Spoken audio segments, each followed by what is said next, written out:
Welcome to day one of our Gyotaku project. Today we are going to be making the watercolor wash for our fish to be swimming in. And this is going to need to dry, so this we're going to create today. Next time we meet, we are going to do the fish prints, and on our final day, we're going to cut them out and put them on the mount and put it all together. So this is kind of a not quite constructed version of what it's going to look like when it's finished. At the end of class today, however, you're going to have this. And if we look at that closely, it's pretty neat. And today I'm also going to show you a new technique on how to utilize markers and turn them into watercolor. For today's project, we are going to need our markers. We're going to be using some salt. Just regular table salt will work. You're going to have a water container with 2 brushes. I'm using size 12. However, just a soft bristle brush that isn't itty bitty will work for you. Mrs. Shartle's going to be utilizing the spray bottle a little bit, and you are also going to need your paper, 2 pieces of scratch paper, and a pencil. So the very first thing that we're going to do after the demonstration, you are going to get your 2 pieces of scratch paper, and you're gonna lay them out so that you have a frame around your white paper. Very rarely do I tell you to put your name smack dab in the center. Normally I have you put it on the bottom edge. However, there is a difference in size between these 2 pieces of paper. I have cut this one down, and I will be cutting yours down as well. So you are going to write your name and class code in the center. In this case, we are 3A, thank you. But if you are joining me in another class or this is pre-recorded, and the likelihood is that is something different. Once you have that done, you are done with your pencil. You're going to flip this over. And the next step is to pick out, I would say at least 5, but no more than 6 markers that you would like to use for your background. When we are selecting our colors, I'm going to introduce to you the term analogous. So analogous colors are colors that are next to one another on the color wheel. An example might be red, red, orange, and orange. Red, red, orange, and orange. And I said analogous is 3 to 5 colors, right? So technically it could be red, red, orange, orange, yellow, or purple, red, red, orange, orange. However, when you are selecting your colors, I would like for you to keep it closer to 3 and not 5. Because if I were, let's just covering up some of these, if I were to do my purple all the way to orange, this orange is very close to yellow. And the closer you get across from one another on the color wheel, those will mix and make brown. Those are called complementary colors. So the complementary color of my purple is yellow. So do you see why I don't want to use purple and orange? It's just a little too close. But you could also use tints and shades of the same color. You could use a light blue and a dark blue, and then maybe like a blue-green, and a regular green in there, which in fact is kind of what I'm going to do. You can also add black and gray can also be included in your watercolor wash that we're about to do. And those don't really have to fall anywhere on the color wheel. So let me just show you what I plan to use. I picked out the main color that I want for mine. I wanted teal. So then I went, okay, teal's right about here on the color wheel. Okay, I see that I can do greens and blues. I'm not going to want to go into the purples that much with this. So I picked out 2 more greens. I grabbed a blue that I like. I could use the dark blue, but I said we needed 3, but no more than 6 markers, right? And I know, I'm gonna show you a little trick. These markers right here, if they say ultra clean washable, are fabulous for the color bleeding. And I also know that the black, when you do a color bleeding, really looks almost like a navy blue. So I definitely wanted to include that. Okay, I'm at 5, and while I'm at it, I'm gonna put this in here. But could I have maybe swapped this out for this one, which is ultra washable? Sure. Could I have done that?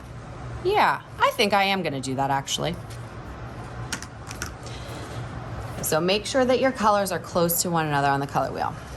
Next, I'm gonna pull these to the side. You are going to put on horizontal wavy lines, like an organic line, meaning that it's not perfectly straight, it has some curve to it, has some flow to it. And I am going to start on one side and end on the other side. Horizontal wavy lines with your paper situated landscape style. And instead of using the tip of my marker, I'm going to use the side of my marker. So here we go. But Mrs. Charnel, you said you needed to start on the side and end on the other side, and you ended on the top. That's okay. Some of these can end on the bottom to give interest. What we're trying to create is almost the flow of like a water current here. So I'm gonna throw a little bit here and see how nice and wide my lines are because I'm using the side. So there's one. Let's throw in some green. And notice that I'm kind of running beside the lines that I initially drew. I'm mimicking or copying the lines that I initially drew.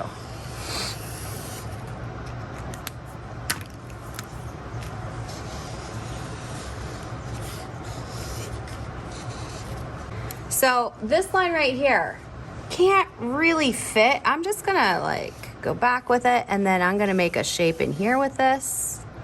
Same thing here, I'm gonna make a shape.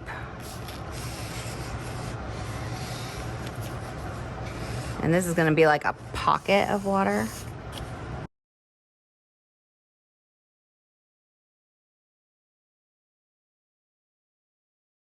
So I have it pretty full. It kind of looks like tree bark, doesn't it? Yeah. I like it. Are we ready to turn this into watercolor? Yeah. All right, so you have your container of water and your soft bristle, pointed, kind of a medium-sized brush. I'm going to zoom in a little bit for this. And I'm going to start on the top and work my way down. So I'm gonna go ahead with my brush with quite a bit of water in there. I'm sorry, move that. And go right over that line. And as you are doing this, you'll see that it's going to start to bleed out. The trick is to keep adding water. You're not.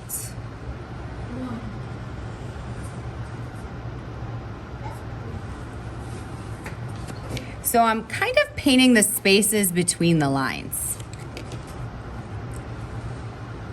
Does every little space need filled in? No. Like this little white area, I think is going to be interesting if I just leave it. Or you could go right over. I told you that black washable marker really bleeds out.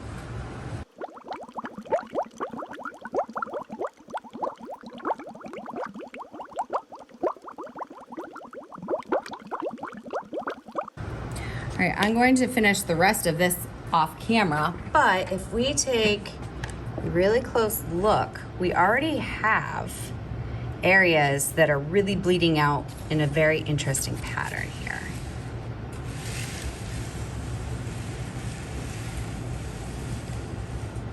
That black washable marker really bleeds out. This turquoise is doing it. The next step is when you are ready, once you have done this to your entire paper. Now I didn't finish, but it's to save time. You're gonna raise your hand, and I'm gonna come around with a water bottle. I'm just going to give it a little spritz to help spread that pigment out. And you're going to take a pinch of salt and sprinkle that. Don't just dump the whole pinch of salt in the same spot, but really in the areas that have a lot, like almost a pool of water, you're gonna wanna sprinkle that salt, because salt absorbs moisture. So when you do this and it dries, it's going to give you this like speckled, almost like frost on a window effect. So those little dots and that texture that you're seeing there is from the salt. Okay, it doesn't look like it at the moment. It might be starting to, but it'll change significantly from here to when you see it next.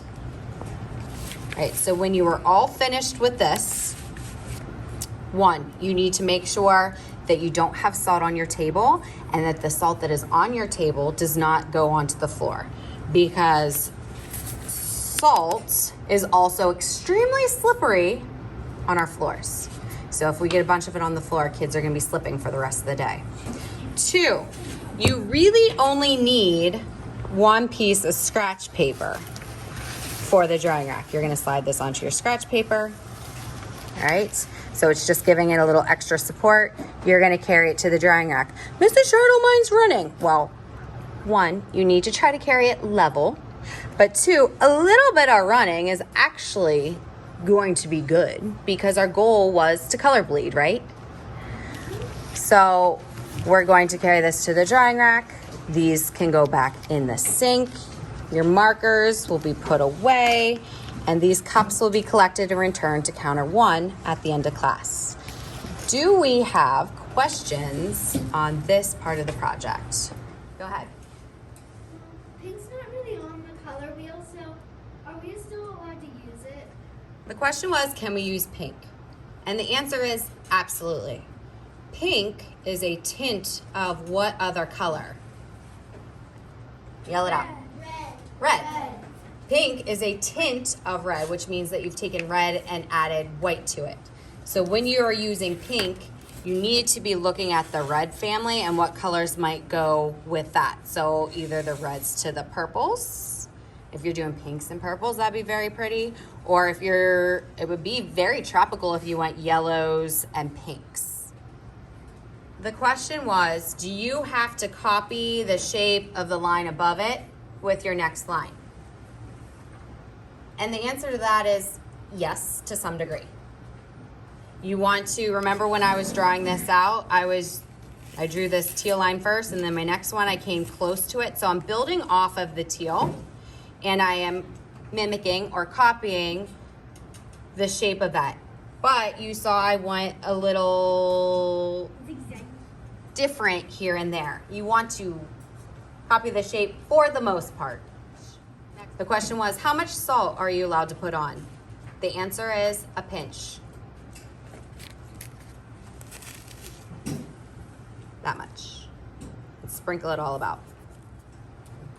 The question was, what happens if you don't have enough salt? The answer is a pinch will definitely be enough salt.